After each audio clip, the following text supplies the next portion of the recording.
অমিত প্রাসাদের অন্ধকার ঘরে আটকে পড়ার পর তার মনে হলো যে এটি তার শেষ রাত। ভেতরে ছায়াগুলি তাকে ঘিরে ধরেছিল এবং সে সেই বাচ্চাগুলোর ফিসফিস শব্দ শুনতে পাচ্ছিল।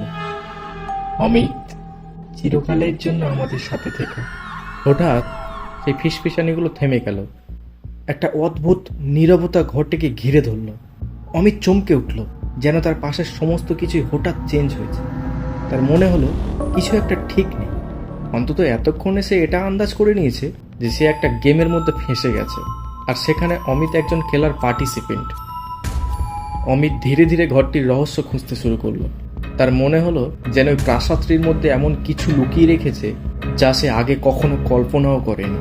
হঠাৎ তার চোখটা পড়ে গেল ঘরের একটা পুরানো দরজার কাছে, যেখানে একটা ছোট্ট বাক্স রাখা ছিল।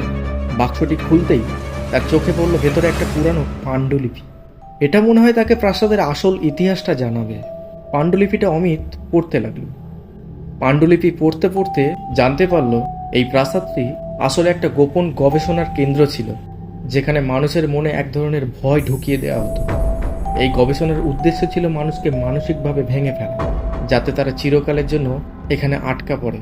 যারা এই ফাঁদে পা দিয়েছে তারা কেউ আর ফিরে আসতে পারেনি। কিন্তু অমিতের ক্ষেত্রে এটা একটা আলাদা ঘটনা ঘটে গেল। প্রাসাদের আসল রহস্য ছিল একটা মনোবিজ্ঞানী, যিনি এইসব ফিসফিস করা ছায়াগুলোর পিছনেই ছিলেন। তিনি নাকি মানুষের ভয়ের উপর গবেষণা করছিলেন এবং তাদের মনের মধ্যে সেই ভয় ঢুকিয়ে দিচ্ছিলেন। কিন্তু একসময় এই গবেষণাটি তার উপরেই প্রতিফলিত হয়, আর তারপরেই তিনি নিজেই সেই ছায়ার অংশ হয়ে যান। অমিত ততক্ষণে এটা বুঝে গিয়েছিল যে তাকে কি করতে হবে। সে পাণ্ডুলিপির শেষ পাতাটি খুলল, যেখানে একটা প্রাচীন মন্ত্র লেখা ছিল।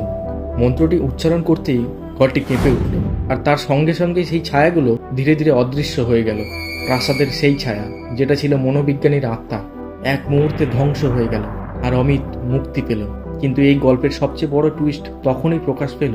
প্রাসাদ থেকে বেরিয়ে আসার পর অমিত বুঝতে পারল সবকিছু কেবল তার কল্পনা নয়, সে আসলেই সেই মনোবিজ্ঞানীর পরীক্ষার অংশ ছিল, এবং পুরো ঘটনাটা ছিল তার মানসিক শক্তির একটা পরীক্ষা। যখন সে প্রাসাদ থেকে বেরিয়ে এলো, অমিতের ফোনে টুক করে একটা নোটিফিকেশন এলো, যেখানে একটা মেসেজ ছিল। মেসেজে লেখা ছিল, কনগ্র্যাচুলেশন, তুমি পরীক্ষায় উত্তীর্ণ হয়েছে। তোমার মনের ফিসফিস করা ছায়াগুলো কি এখনো আছে? অমিত তার চারপাশে তাকালো এবং বুঝতে পারলো সত্যিই সে একটা খেলার অংশ ছিল এবং খেলাটি শেষ হয়েছে। কিন্তু তার কানে এখনো সেই ফিসফিস করা বাচ্চাগুলোর আওয়াজ যেন ভাসছে। প্রাসাদের প্রকৃত রহস্য কি আসলেই সমাধান হয়েছে, নাকি এটি কেবল একটি মনের খেলা ছিল? এই গল্পের টুইস্ট জানতে আমাদের সঙ্গে থাকুন। আজকের এই পর্যন্ত, দেখা হচ্ছে পরের ভিডিওতে।